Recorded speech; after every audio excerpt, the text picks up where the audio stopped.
Nós estamos começando o programa Provocações Teológicas. Este é um programa produzido pelo canal Espaço Teológico. E hoje nós vamos tratar de um tema de suma relevância para a vida da igreja. O pastor como intérprete das Escrituras. O entrevistado de hoje é pastor da Igreja Presbiteriana do Brasil, na cidade de Jandira, a famosa igreja JMC. Ele também é professor de teologia no Centro Presbiteriano de Pós-Graduação Andrew Jumper e também é professor do Seminário Reverendo José Manuel da Conceição. Ele também possui doutorado em Novo Testamento. Nós estamos falando do Reverendo Tomás de Aquino. Isso. Pastor, suas primeiras considerações. Bem, é um prazer para mim estar aqui, a grande alegria. Eu já vi algumas outras entrevistas que vocês têm feito e tem sido um bom serviço prestado à igreja, prestado ao reino de Deus. Então eu espero que essa entrevista também seja bênção para que os pastores afiem as suas ferramentas na interpretação das Escrituras. O reverendo Tomás de Aquino foi meu professor de grego, também de exegese e interpretação, professor de hermenêutica. Reverendo, é uma alegria muito grande tê-lo aqui conosco. Muito obrigado pela disposição de participar do nosso programa. E só um detalhe, hoje nós estamos gravando aqui no pátio da Igreja Presbiteriana JMC e é uma bênção gravar esse programa ao ar livre. Isso, eu achei legal esse spot que vocês pegaram, porque esse bambuzal aqui atrás, esses tempos eu vi uma foto de 1946, ano do nascimento da igreja, o bambuzal já estava aqui. Sim. Então, quer dizer, é algo muito significativo para a igreja, é um símbolo da igreja JMC. Pastor, nós vamos então à nossa primeira pergunta. O que é a exegese e qual a importância dela para a interpretação do texto bíblico? Pergunta importantíssima. A exegese é uma palavra técnica que a gente usa para uma interpretação mais profunda do texto bíblico. Exegese é uma leitura mais profunda do texto bíblico, uma leitura técnica, uma leitura que leva em consideração vários aspectos do texto, não é? Então, por exemplo, na exegese, a gente vai atrás do contexto histórico. O que tinha na história daquela época na qual o texto foi escrito, na história daquele autor, na história daquele grupo para o qual o autor escreveu, o que existia na política, na religião, na economia daquela época. Na exegese a gente também presta atenção no contexto literário, ou seja, como é que o local onde aquele texto está inserido dentro do livro, como é que aquele local influencia na interpretação do texto.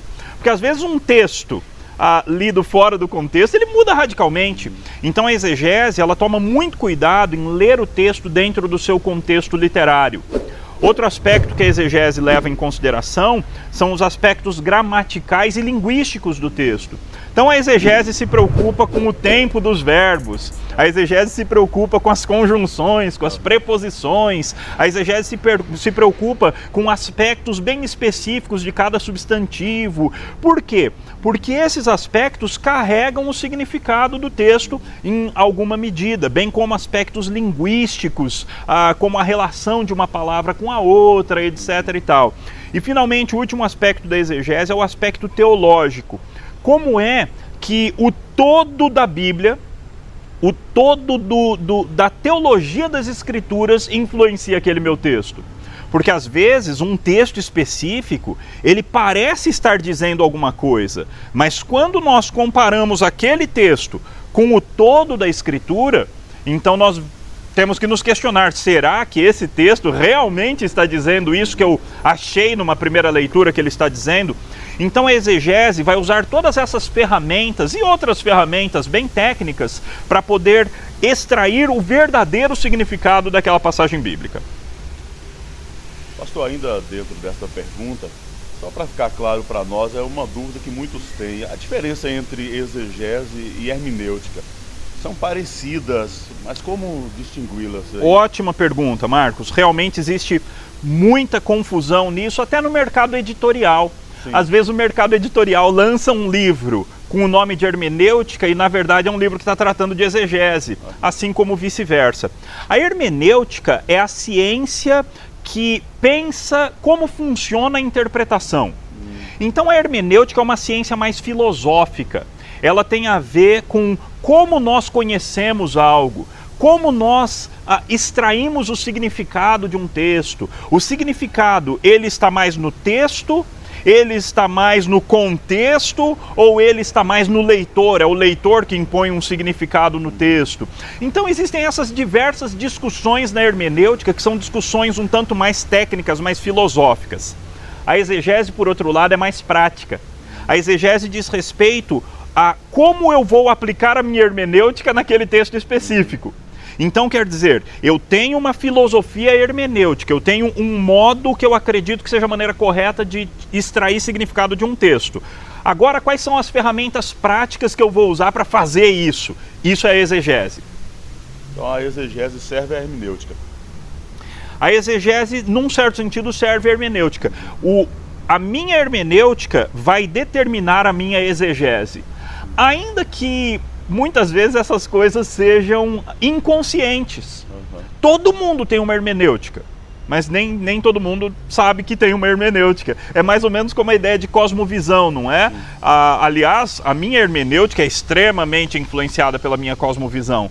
Então todos nós temos regras de leitura de textos, conscientes ou inconscientes. E nós vamos aplicar essas nossas regras na hora que a gente está interpretando qualquer tipo de texto, seja o texto bíblico, sejam outros tipos de textos. Então sim, a minha hermenêutica influencia na minha exegese. Ótimo. Professor, por que pastores diferentes têm interpretações diferentes do mesmo texto bíblico? É uma ótima pergunta também, Marcos. São vários motivos, vários, não existe uma só razão para isso. Eu até escrevi alguns desses motivos que eu lembrei. Porque, inclusive, essa é uma queixa de muitas pessoas. Claro. Fulano pensa assim, ciclano interpretou a Bíblia dessa forma. Por que essas diferenças? Especialmente se for alguém famoso, não é? Se for alguém famoso, aí realmente as pessoas apresentam contra você, né? O grande argumento é, mas tal pessoa pensa diferente nesse texto, não é? É verdade, meu irmão. Eu diria que existem vários motivos. Um dos motivos é a pressa de entender o texto. Então muita gente não gasta o tempo necessário com o texto.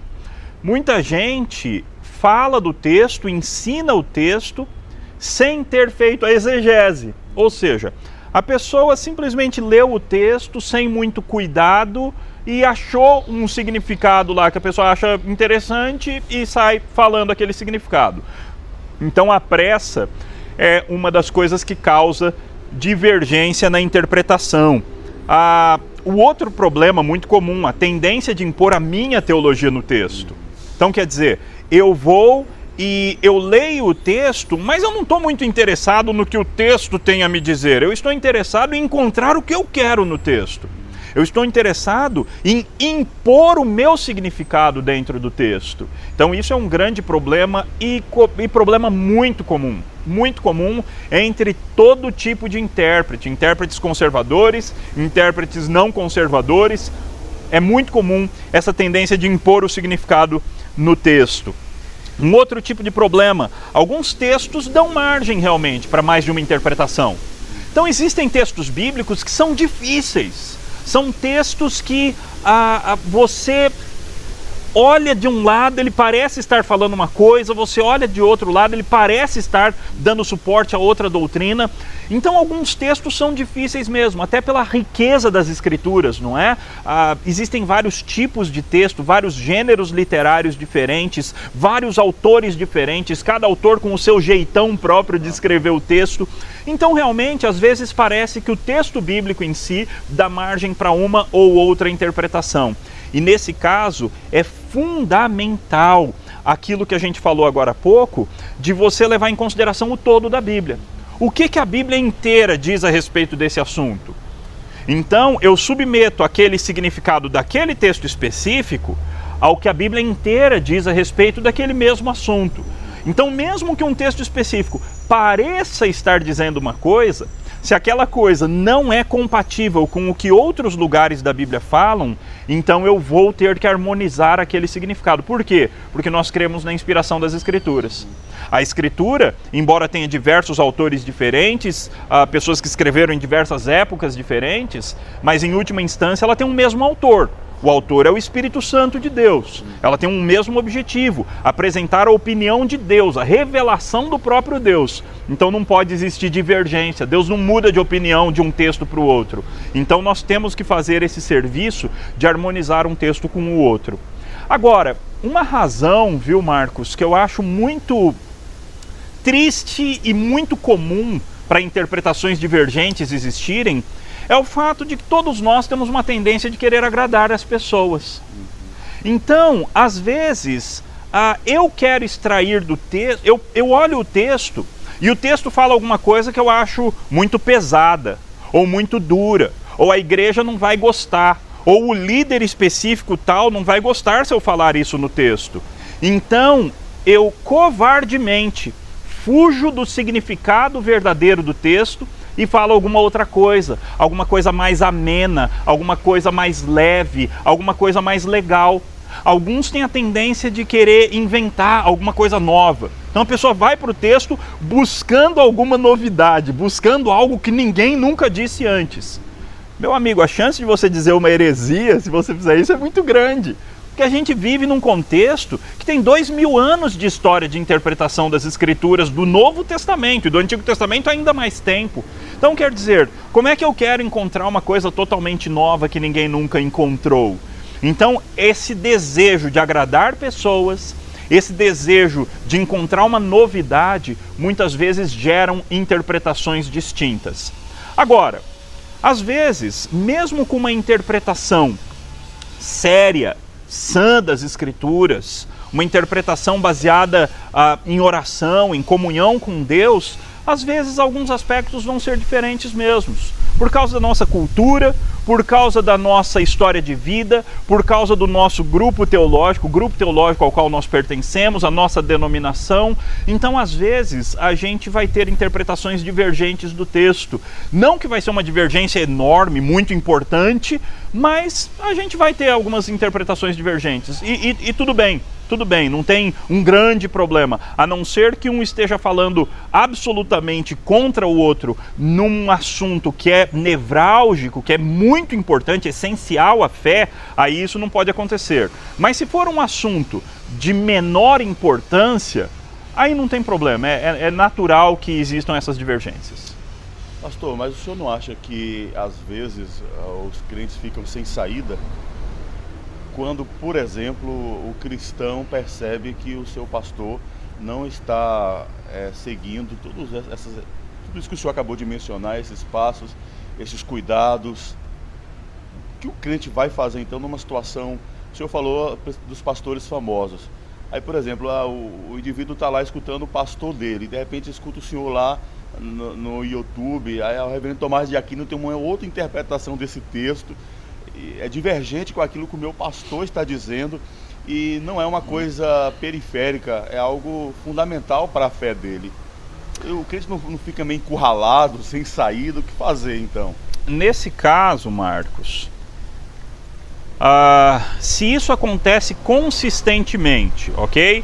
Então um cristão está buscando conhecimento e ele vai na internet, vai no YouTube, ouve homens sérios, homens de Deus que são sérios com a interpretação das Escrituras, e toda vez aquilo que homens competentes e crentes dizem é divergente do que o pastor dele diz.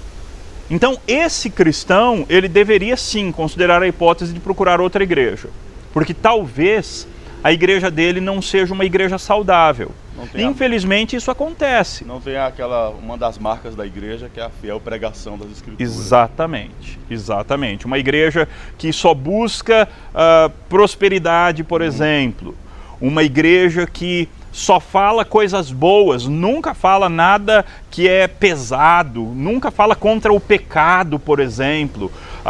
Uma igreja que ensina que a Bíblia por vezes tem erros, um liberalismo teológico.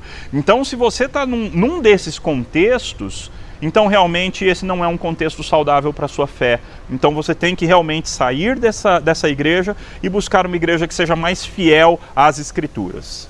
Muito bom, muito obrigado. Reverendo, se nós pregadores temos o texto bíblico no nosso idioma, por que é necessário as línguas originais, o hebraico do Antigo Testamento e o grego do Novo Testamento? Qual é a necessidade do chamado texto original para nós? É necessário? Marcos, eu diria em primeiro lugar que é possível ser um bom pregador sem ter acesso às línguas originais, ok? Isso é possível.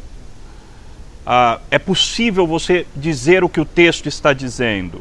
É possível você não falar heresias. É possível você fazer uma boa interpretação a partir do texto em português, especialmente porque as nossas traduções em português, Almeida Revista Atualizada e outras, elas são muito boas. As nossas traduções são boas. Agora, qual é a diferença entre interpretar um texto na língua original e interpretá-lo na nossa própria língua? O estudioso Grant Osborne, ele faz no livro A Espiral Hermenêutica, ele faz a comparação entre assistir um programa de televisão numa TV analógica e assistir numa TV de alta definição. Muito legal. É uma ótima ilustração dele. Muito boa. Então, quer dizer, você está vendo a mesma coisa quando você assiste numa TV analógica. Quando você assiste uma TV em preto e branco, você está vendo a mesma coisa. A imagem é fidedigna, você está vendo a mesma realidade. Mas quando você vai para uma TV de altíssima definição, então você está vendo muito mais detalhes daquela mesma coisa. Você está vendo com uma riqueza muito maior de informações. Mesma coisa, quando você analisa o texto bíblico no hebraico ou no grego, você tem mais informações, não informações diferentes, mas informações mais profundas, informações mais precisas, informações mais realistas. Então, por exemplo, existem tempos verbais do grego que é impossível traduzir para o português. Lá, o verbo no perfeito, que tem a ideia de uma ação que se realizou e os efeitos dela se perpetuaram. Como é que você traduz isso para o português? Não tem como. Então a tua versão em português, ela não traz a riqueza do tempo verbal perfeito. Você só vai ver essa riqueza no texto grego. Existem alguns vocábulos que são impossíveis de traduzir, algumas palavras que não têm tradução precisa para uma outra língua. Isso acontece de qualquer língua, não é? Qualquer língua tem aquelas palavras que são palavras exclusivas. A palavra saudade no português.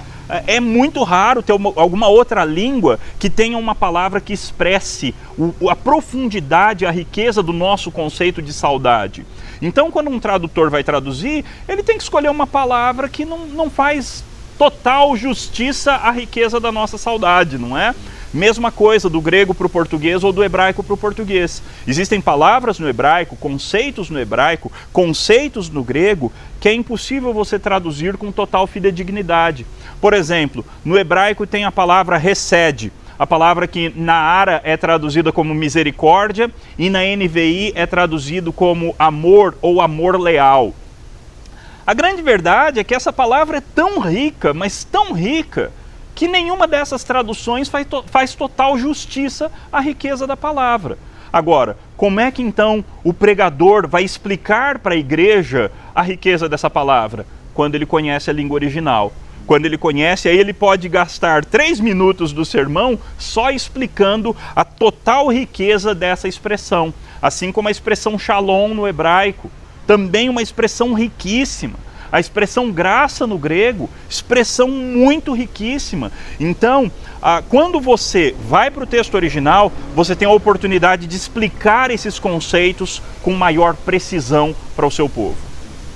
Pastor, muitos pregadores gostariam de começar a ter acesso às línguas originais, mas não estão no seminário, não tiveram a oportunidade, o benefício que eu tive, por exemplo, estudar com o senhor, com o reverendo João Alves, outros grandes mestres do seminário presbiteriano. Eu queria que o senhor falasse rapidamente, aí, fazer um merchanzinho aí do seu site, né, do Isto é Grego. Legal. Para que as pessoas possam acessar, você que está começando a pregar, está começando a interpretar as escrituras, o reverendo vai falar do site, anote aí. O Isso é Grego é um projeto que eu comecei há alguns anos atrás, já deve ter uma década mais ou menos. Eu estava dando aula no seminário JMC para a turma da noite. Os alunos da noite são alunos muito brigadores, lutadores, muito esforçados. Eles trabalham o dia inteiro e depois têm que estudar à noite. E o seminário é uma faculdade muito difícil, muito exigente. Só língua você tem que aprender grego e hebraico, noções de latim, às vezes um pouco de aramaico. Então, o seminário é um curso muito complicado. E para alguém que trabalha o dia inteiro, tem família, tudo mais... Então, às vezes, a pessoa perdia uma aula do curso de grego e se complicava inteiro. Então, eu criei o Isso é Grego para ajudar principalmente esses alunos, não é? Depois, o Isso é Grego foi ganhando novas vocações. Então, hoje, lá no Isso é Grego, você tem videoaulas de um curso completo de grego. Você pode aprender uma gramática inteira de grego assistindo videoaulas. E aí tem também diversos links, diversos outros recursos. Então, por exemplo, tem um presbítero, amigo meu, tesoureiro até de um presbitério lá de São Paulo, que ele começou estudando no Isso é Grego, não tinha nenhuma noção de grego.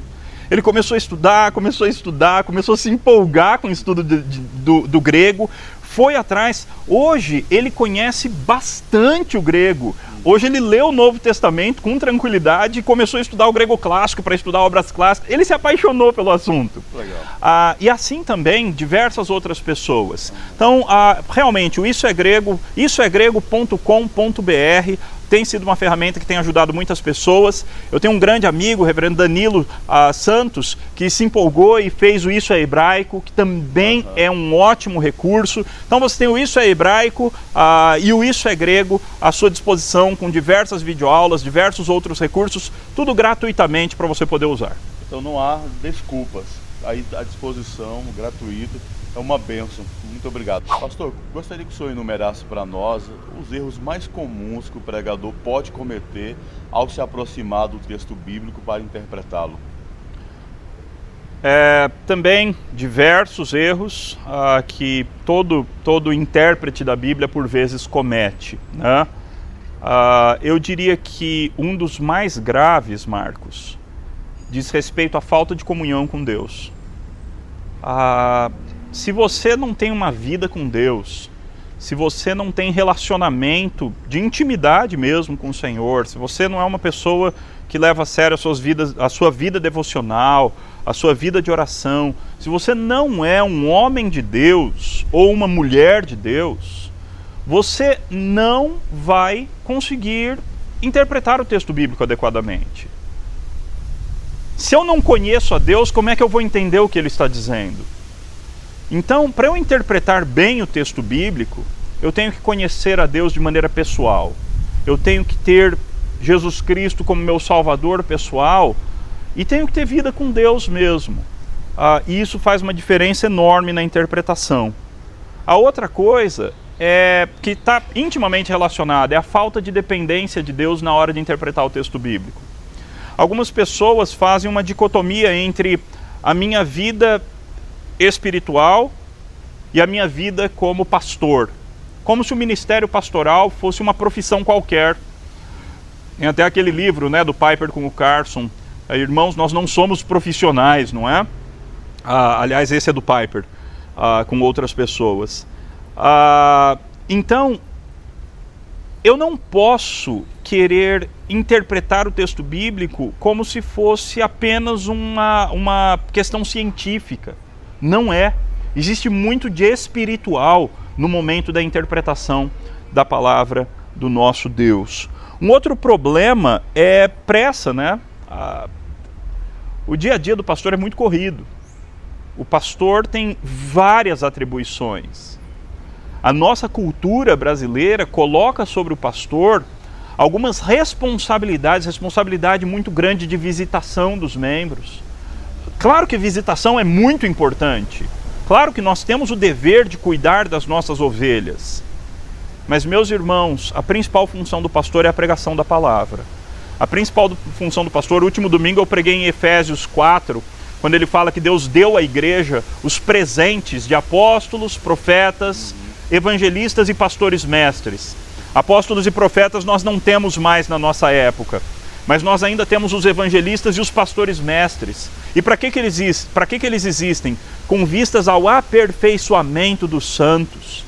A principal função de um pastor é gastar tempo entendendo a palavra para poder explicar e aplicar a palavra para a vida das suas ovelhas. Então a pressa é inimiga grande de nós conseguirmos fazer uma boa interpretação e uma boa pregação do texto bíblico. Além disso, eu posso usar o texto apenas como uma desculpa para eu falar alguma coisa que eu quero, não é? Então eu tenho uma coisa que eu quero dizer para a igreja. Então eu leio o texto bíblico, esqueço o texto bíblico de lado e saio falando o que eu quero. Quer dizer, não era aquilo que estava no texto. O texto às vezes está dizendo o contrário do que a pessoa está falando para a igreja. Mas a vontade de agradar ou de dizer o que eu quero atrapalha muito. E é muito comum o problema de ler o texto fora do contexto, não é? Pegar um texto, um ao outro ajudou e ao seu próximo disse, ser forte. É um texto lindo fora do contexto. Quando você vai para o contexto, isso é um idólatra falando com outro idólatra a respeito de levantar uma imagem, de construir uma imagem para poder fazer idolatria. Conheçamos e prossigamos em conhecer o Senhor Deus. É um texto lindo, mas no contexto ele está falando de uma conversão rasa. Está falando de pessoas que hoje decidem buscar a Deus, mas que logo em seguida já esquecem de Deus e não estão mais nem aí com o Senhor Deus. Então existem diversos textos que são mal interpretados porque o leitor, o intérprete, o pastor ou o cristão não presta atenção no que está em volta do texto. Então uma dica fundamental e clássica, né, da hermenêutica ou da interpretação bíblica, da exegese, uma dica fundamental da exegese é: leia o texto dentro do seu contexto. Não leia apenas um versículo, não leia apenas um capítulo. Leia, se for uma carta bíblica, leia tudo. Leia a carta inteira algumas vezes, até que você entenda a fluência do pensamento daquele autor bíblico. O que ele está querendo dizer no todo do seu escrito. E aí então você vai entender com mais precisão o que ele estava querendo dizer naquela parte específica que você está estudando ou na qual você vai pregar. Pastor, um acadêmico, um estudioso da Bíblia, acadêmico, mas que segue uma outra linha, por exemplo, os liberais, essa turma que segue o método histórico crítico, por exemplo, eles conseguem interpretar a Bíblia mesmo não tendo comunhão com Deus, que o senhor falou de oração, o senhor falou da dependência do Espírito Santo. Como essas pessoas vão conseguir interpretar a Bíblia? É possível sem essa comunhão que o senhor mencionou com Deus? Eu estou perguntando isso porque é uma dicotomia muito grande hoje entre vida de piedade, vida de oração e o universo acadêmico. Mas os acadêmicos, por si só, podem interpretar a Bíblia? É uma ótima pergunta e difícil. É uma pergunta difícil, Marcos, porque existem intérpretes judeus da Bíblia, por exemplo, que não creem em Jesus Cristo. Alguns que não creem em quase nada das Escrituras, acham que a Bíblia tem erros de interpretação, mas que ensinam alguns aspectos de interpretação que são muito bons. Então, por exemplo, existe um intérprete judeu chamado Robert Alter, muito competente. Ele dá dicas de interpretação da narrativa bíblica que são muito boas. Existem intérpretes que são ateus. É um absurdo, né, Marcos? Mas hoje existem teólogos que são ateus. Teólogos que não acreditam na existência de Deus. É ridículo pensar nisso, mas existem. E algumas vezes, pela profundidade do estudo da língua grega ou hebraica, pela profundidade do estudo da cultura da época da Bíblia, algumas vezes esses intérpretes nos dão dicas de coisas que a gente não tinha pensado e coisas que nos ajudam a verdadeiramente interpretar o texto bíblico. Então quer dizer, a gente não precisa do Espírito Santo e nem de Jesus para interpretar o texto bíblico? Aqui a gente tem que fazer uma distinção entre uma interpretação do texto enquanto um documento histórico e a interpretação do texto enquanto palavra de Deus. Então, quando um intérprete desses analisa o texto bíblico como um documento histórico, ele consegue chegar a algumas conclusões que são boas e que nos ajudam, como homens de Deus, como pregadores, como crentes, a melhor interpretar o texto bíblico. Só que o que esses intérpretes nunca vão conseguir sem o auxílio do Espírito Santo, sem comunhão pessoal com Jesus Cristo, sem clamar a Deus pela iluminação do Espírito Santo para que eles interpretem as Escrituras, como diz o Salmo 119, não é? Abre os meus olhos para que eu contemple as maravilhas da tua lei. O que esses intérpretes nunca vão conseguir é ouvir a voz de Deus falando através do texto bíblico. Eles nunca vão conseguir aceitar as verdades que o texto bíblico está propondo. Às vezes eles até conseguem dizer, olha, o que esse autor quis dizer foi que Jesus Cristo é Deus. Só que eles não creem nisso. Eles não recebem isso salvificamente. Eles não são tocados nas suas emoções, na sua vontade, na sua razão por essa verdade maravilhosa. Então, uma coisa é interpretar a Bíblia como um documento histórico. E você chega até algumas conclusões corretas a respeito da ciência do texto.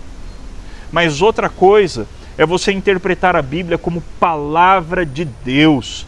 É você, de fato, receber a palavra, como Paulo diz, não é? A respeito de uma das igrejas. Ele ficava impressionado porque eles receberam a palavra como ela de fato é, palavra de Deus, operosa e transformadora. Aconteceu com os Tessalonicenses. Esses intérpretes não vão fazer isso. E você sabe, né, Marcos? Às vezes a gente também não faz isso. Às vezes a gente lê a Bíblia, seja na nossa devocional pessoal, seja num preparo para um sermão. Às vezes a gente se aproxima do texto bíblico e é como se fosse apenas um documento. Isso não acontece por defeito da Bíblia. A Bíblia é sempre palavra de Deus, a Bíblia é sempre o escrito inspirado de Deus, a Bíblia é sempre infalível, inerrante, maravilhosa, poderosa. Mas acontece por um defeito nosso. Acontece porque a gente às vezes está distante de Deus. Acontece porque a gente não teve o cuidado de clamar a Deus em oração para que Ele fale conosco por meio da palavra. Acontece porque a gente aproximou sem fé, sem piedade. Então, Marcos, sim, é possível interpretar o texto até certo ponto de maneira correta, do ponto de vista científico e histórico, como, é isso que o texto está dizendo. Mas é impossível, sem fé, sem oração, sem comunhão pessoal com Jesus, sem o auxílio do Espírito Santo. É impossível receber aquele texto como palavra de Deus, ser transformado e fazer as aplicações corretas daquele texto. Então, em certo sentido, o intérprete ímpio ou que está distante de Deus, ele vai chegar até certo ponto da interpretação, mas ele não vai chegar até o final, até a parte extremamente importante, que é a parte do relacionamento especial com Deus. É para isso que a Bíblia foi escrita. Foi para revelar a Deus. Então, se o intérprete disse, olha, o texto está dizendo isso, mas Deus não se revelou para ele através do texto, a gente pode chamar isso de interpretação correta? Eu creio que não. Quando o senhor falava, eu me lembrava aqui daquele conceito de Calvino, da verdade entre os pagãos, né? É possível a gente ser beneficiado porque toda a verdade é verdade de Deus, a ideia de graça comum. Perfeito, Marcos. Ótimo. Eu ouvi isso, pastor, e com certeza isso vai ajudar muito os nossos líderes, os nossos pastores, quando vão comprar um livro desses, que a gente às vezes se apaixona por um conceito do autor e nem sempre esse autor é um autor tão bíblico assim, é um servo de Deus. Muito bom. Nossa última pergunta sempre é uma pergunta mais prática, né? Embora toda a entrevista, do meu ponto de vista, foi muito prática, muito útil. Mas eu queria que o senhor enumerasse também algumas dicas para quem começou agora a interpretar a Bíblia, para quem não tem tanta experiência, quem não leu ainda as obras fundamentais de exegese, quem não fez um seminário básico aí de teologia, de hermenêutica, quais são as dicas, aliás, que o senhor daria para essa pessoa? Dicas práticas aí para você começar a interpretar bem a sua Bíblia. Legal. Marcos, eu até vou aproveitar para fazer um merchandisezinho, não é?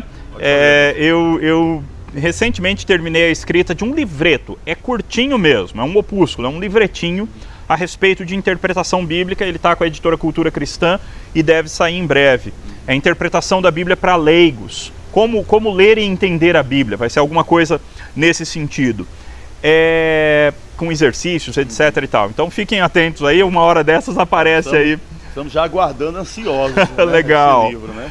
Legal. Então, meu irmão, como é que alguém que não tem treinamento vai interpretar a Bíblia? A primeira coisa é o seguinte: escolha uma boa tradução.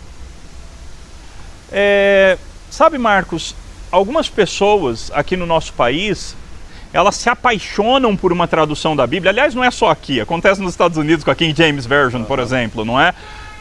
Apaixonam-se por uma versão da Bíblia a tal ponto que eles querem só ler a Bíblia naquela tradução, como se aquela tradução fosse inerrante.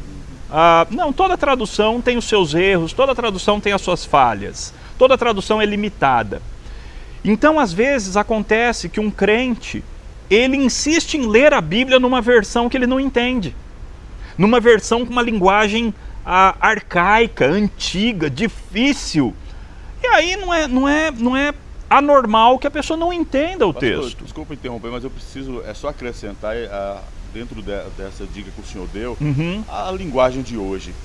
O que o senhor acha? Eu ia falar dela agora. Porque essa é uma dúvida também, a gente pode pregar naquela... A nova tradução linguagem de hoje tem os seus defeitos? Tem. Assim como a NVI tem, assim como a Almeida Revista Atualizada tem, assim como a Almeida Revista Corrigida, Trinitariana, Fiel, todas as traduções têm os seus defeitos, têm as suas limitações, algumas mais, é verdade. No entanto, eu tenho que conhecer a minha capacidade. Então, por exemplo, se eu pego a Bíblia Nova Tradução Linguagem de hoje e eu consigo entender melhor o texto bíblico do que quando eu pego a Almeida Revista Atualizada, então use a Nova Tradução Linguagem de hoje. Então, as traduções, e sabe o que é muito legal, Marcos? Eu sei que é uma dica meio nerd, né? Mas é muito legal você ler o prefácio dessas edições, porque cada uma diz quais foram os critérios usados por aquela comissão de tradução para produzir aquela edição. Então, por exemplo, a NIV americana, que foi traduzida como NVI, ela foi escrita para pessoas que estavam estudando na faculdade, jovens. Então eles chegaram à conclusão que um jovem em faculdade, ele tinha um vocabulário de tantas palavras. Então eles não usaram palavras fora daquela quantidade de palavras que um jovem normalmente conhecia. Existem traduções que levam em consideração o não crente. Então, por exemplo, existem algumas expressões que o não crente, quando vai ler a Bíblia, ele não entende nada. Propiciação. O não crente não entende o que é propiciação. Então, existem versões que levam isso em consideração e só traduzem usando expressões do dia a dia, da vida comum. Para quê? Para facilitar a vida de alguém que não tem um lastro na fé, que não tem uma vida dentro da igreja. Então, eu tenho que escolher a tradução de acordo com o meu nível de conhecimento ou de acordo com o grupo com o qual eu vou tratar. Então, por exemplo, se eu for tratar com um grupo sem grande instrução, sim, eu usaria a Nova Tradução Linguagem de hoje para pregar. Se eu for tratar com um grupo de universitários, talvez a Nova Versão Internacional seja a melhor versão para eu usar. Se eu vou tratar com um grupo que tem um profundo conhecimento, eu vou tratar com um grupo de acadêmicos, talvez eu use a tradução brasileira, que foi revisada pelo Rui Barbosa e que foi criada aqui no Brasil há bastante tempo, não é da família Almeida, é uma outra tradução completamente diferente. Então, quer dizer, eu tenho que cuidar da tradução que eu vou utilizar. Então essa é a primeira dica. Leia uma versão que você consiga entender. E que bênção que são esses apps hoje em dia, não é? O app da Bíblia, vários apps de Bíblia, que eles oferecem diversas traduções. Existe a nova versão transformadora hoje em dia, muito gostosa de ler também. A Bíblia Viva, já um pouco mais perto de paráfrase. Essa eu já não usaria para pregar, mas para eu entender o texto, eu usaria. A Mensagem também não usaria para pregar. Essa é totalmente uma paráfrase, mas ela ajuda a entender o texto. Então qualquer edição das Escrituras que me ajude a melhor entender o texto é aquela edição que eu devo usar. Em segundo lugar, leia o texto várias vezes. Não tente extrair o significado do texto lendo o texto uma vez só. Leia o texto, releia o texto, treleia o texto, leia em versões diferentes. Se você conhece mais de uma língua, leia em outras línguas o texto bíblico, leia no espanhol, leia no inglês, leia em outras línguas o texto bíblico, porque isso vai ajudar você a entender melhor o que aquele autor bíblico quer dizer. Então leia várias vezes e em diversas versões. Terceiro lugar, leia o texto inteiro. Se você está lendo Gênesis, ler inteiro numa sentada é mais complicado. Ler 50 capítulos numa sentada é mais complicado. Mas, por exemplo, se você está lendo uma das cartas, é assim, Marcos, às vezes as pessoas esquecem certas regras básicas da interpretação quando estão tratando com a Bíblia. Se a minha esposa me manda uma carta, faria sentido que eu lesse só a página 2 e deixasse a 1 e a 3 para ler depois? É ridículo, não é?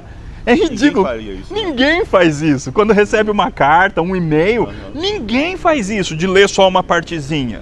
Só que com a Bíblia a gente acha que pode fazer. A gente acha que pode ler só o capítulo 3 e acha que vai entender. É claro que não vai entender. Carta é um gênero literário que foi escrito, ele é composto para ser lido numa sentada, para ser lido de uma vez. Então é lógico que a pessoa não vai entender se ler só uma parte. Tem que ler o texto inteiro, tem que ter o conhecimento do todo para entender aquela parte. Já se for um outro estilo literário, os Salmos, eu vou ler os Salmos inteiro, o saltério inteiro para entender um salmo? Não! Assim como eu também não leio um inário inteiro, não é? Eu não pego o inário Novo Cântico e começo a ler hino por hino. Ninguém faz isso. Por quê? Porque o gênero literário hino não é um gênero literário feito para ser lido de uma vez todo o inário. Eu pego cada hino e entendo o que aquele hino diz. Mesma coisa o saltério. Eu pego cada salmo e entendo o que aquele salmo diz. Existe um aspecto de contexto literário nos salmos, mas isso daí fica para um outro dia, não é? Mas de qualquer forma, é assim que a gente tem que fazer. A gente pega o salmo e batalha com aquele salmo, ora e batalha até a gente entender. Existe muito desse conceito, Marcos, de luta na interpretação. Eu tenho que me esforçar para conseguir ler o texto bíblico, senão eu não vou entender, ok? Agora, se for uma narrativa, nota, né? Cada gênero, cada tipo de livro tem regras diferentes. Uma narrativa, eu tenho que prestar atenção no tempo, na mudança do tempo. Eu tenho que prestar atenção em quais são os personagens. Esse personagem está sendo apresentado como um bom exemplo ou como um mau exemplo. Eu tenho que prestar atenção se o texto está fazendo alguma referência a alguma outra história da Bíblia. E se está, eu tenho que voltar para aquela história para tentar entender qual é a importância daquela história nesse meu texto específico aqui agora. Então a narrativa tem tempo, tem personagens, tem o contexto no sentido de o cenário, o local onde está acontecendo, tem as citações de outros textos da Bíblia e tem algumas informações históricas que eu tenho que correr atrás. Se a Bíblia falou do denário, não tem jeito, eu tenho que ir atrás para entender o que é um denário. Se a Bíblia usou a medida de côvados, isso aconteceu por tantos côvados, eu sei lá o que é côvado. Se eu não for atrás, ou se eu não usar a nova linguagem de hoje, né? Porque ela já traz todas as medidas na nossa própria língua. Então isso ajuda demais. Então, por exemplo, lá em Apocalipse, eu dei o estudo bíblico quarta-feira aqui na igreja, fala que o sangue das uvas, que na verdade eram pessoas ali no texto, quando elas foram pisadas no lagar da ira de Deus, correu por diversos côvados. A gente não faz ideia o que são os diversos côvados. Aí você vai para a NVI ou para a Nova Tradução Linguagem de hoje, ele fala por 300 quilômetros. Ou seja, informação muito importante. Quando o homem que representa Jesus Cristo, né, o dono da fazenda, ele deu 1 talento para um, 3 talentos para outro, 5 talentos para outro e foi embora. O que era um talento? A gente às vezes olha para o texto e fala assim, coitadinho, ele só recebeu 1 talento. Mas 1 talento era muito dinheiro. 1 talento era compatível com 1000 dias de trabalho. Ou seja, é mais do que o salário, é quase o salário de 3 anos juntos, salário mínimo de 3 anos juntos. Então era muito dinheiro. Então, a gente tem que ir atrás dessas informações, né? A gente tem que percorrer um pouco, se aprofundar um pouco em quais são as informações históricas que me ajudam a entender o texto. Então, para alguém que não conhece muito, que não tem um treinamento, bíblias de estudo ajudam muito. Só que você tem que tomar cuidado com qual bíblia de estudo você vai comprar, não é? Então, Bíblia de estudo de Genebra, Bíblia de estudo da herança reformada, Bíblia de estudo da Vida Nova ou Bíblia Shed, são bíblias de estudo sérias que ajudam bastante. A Bíblia de estudo NVI é muito boa também. Então são bíblias que vêm com comentários que vão te ajudar a entender o texto bíblico. Agora, nunca coloque o comentário no mesmo nível de autoridade do texto, né? Nunca deixe de ler o texto bíblico para ler pessoas que ensinam sobre o texto. O texto é sempre o mais importante. Eu não posso abandonar o texto para ler comentários. Não. Leia o texto, leia o texto, leia o texto e depois vá para os comentários, depois vá para as notas da Bíblia de estudo. Então, nós precisamos deixar a ideia de apenas ler o texto de lado e começar a usar a ideia de estudar o texto. Mesmo o crente comum, que não é pastor, não vai dar um estudo bíblico, mas ele está fazendo a devocional dele. Você quer ouvir Deus realmente? Então, batalhe em oração primeiro e depois batalhe com o texto bíblico, até que você tenha ouvido Deus falando por meio dele. Olha, gente, não foi uma entrevista, foi uma aula. Eu vou sair daqui correndo para interpretar o texto. É uma delícia, é uma delícia. É uma delícia mesmo, é uma bênção. Reverendo, o Espaço Teológico lhe agradece, muito obrigado. Foi uma baita de uma entrevista, uma verdadeira aula, um estímulo para nós. Em um lugar tão abençoado como este, né? A brisa do vento batendo no nosso rosto, como se quisesse dizer para nós que Deus existe, e uma bênção ouvi-lo aqui, reencontrá-lo novamente. Eu gostaria que o senhor fizesse então as suas considerações finais. Marcos, para mim é um prazer, eu louvo a Deus por essa iniciativa do Espaço Teológico. Espero que mais e mais pessoas se inscrevam no canal. Aliás, inscreva-se lá no canal, depois coloque lá o sininho para quando aparecer alguma coisa, não é? Todas essas coisas que os youtubers gostam de dizer, não é? Sim. Então faça isso, porque o Marcos realmente tem feito um ótimo trabalho juntamente com o Vitor, e certamente você será beneficiado com bom conteúdo. E é isso que a gente precisa, meus irmãos. Nós precisamos buscar conhecer cada vez mais profundamente o nosso Deus. E a maneira para fazer isso é por meio da palavra. Então, ame a palavra de Deus. A palavra é mais doce do que muito mel. A palavra é mais valiosa do que muito ouro, muito puro. Então ame a palavra de Deus, busque a palavra de Deus, busque comunhão com o Espírito Santo e realmente gaste tempo para ser um crente profundo, um crente que tem relacionamento com o Deus verdadeiro, Deus Pai, Filho e Espírito Santo por meio das Escrituras. É isso aí, pessoal, é por estas e outras entrevistas que a gente pede a você para inscrever-se no nosso canal aí, como o reverendo pediu, compartilhe. Aliás, mande esse vídeo para o seu pastor, ok? Para os presbíteros da sua igreja, para o evangelista, o missionário da igreja, para o seminarista, porque com certeza vai ajudar muito a igreja, as igrejas brasileiras. Um forte abraço e que Deus nos abençoe. Até mais, Deus abençoe.